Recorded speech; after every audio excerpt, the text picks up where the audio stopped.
So India lost the third T20 at Rajkot by 26 runs. India was set a target of 172 by England, who batted first on a good batting wicket.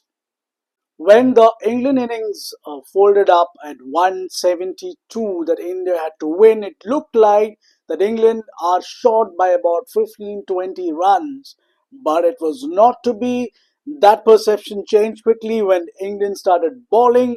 Their fast bowlers were very disciplined. And then there was an Adil Rashid special that was 4 overs of Adil Rashid really changed the course of this particular India chase.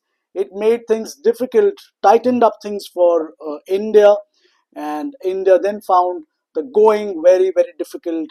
The run rate was up, the required run rate was really up, was more than 10 for most part of the innings, and India eventually fell short by 26 runs. For England, it was Duckett who played the role of Butler this time, scoring a brisk 50 for England, and he ensured that England scored 50 runs in that first 5 overs of power play. And after that, in the lower end of the innings, it was Livingstone who hit some mighty sixes to ensure that England reaches 171. And other Rashid too contributed towards the end. So I would say it was a good discipline effort with the bat too. Although it didn't look like a huge total, but England then made India pay with some seriously disciplined pace bowling.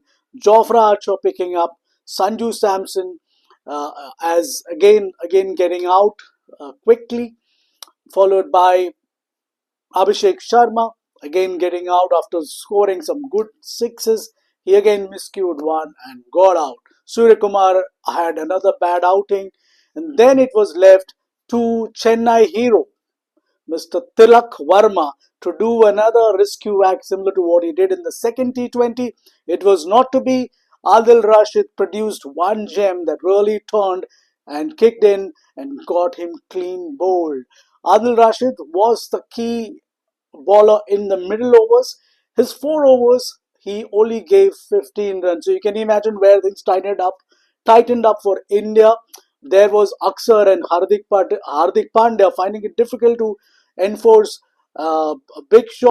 For India with the ball, again that man, Varun Chakravarti, he picked up 5 wickets in a T20 game. 5 wickets in a T20 game is a rarity, and Varun Chakravarti has again proved that he is a very important cog in India's bowling in the T20s.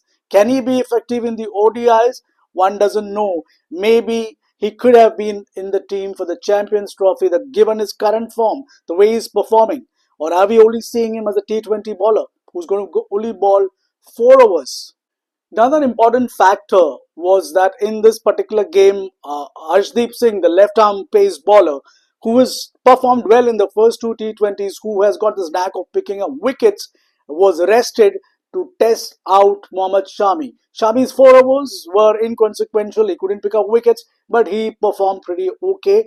But it's early days. We still need to try him out to see whether he is going to be fit enough to because he's part of the Champions Trophy.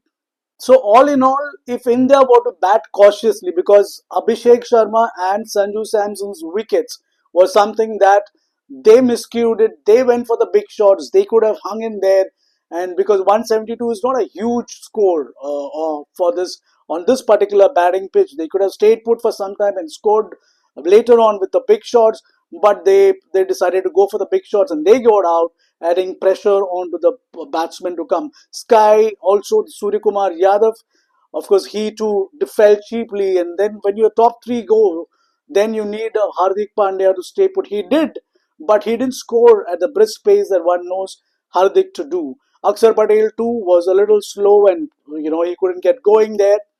I don't know why when we are playing somebody like Dhruv Jurel, who is playing as a pure batsman, he's a wicket keeper too.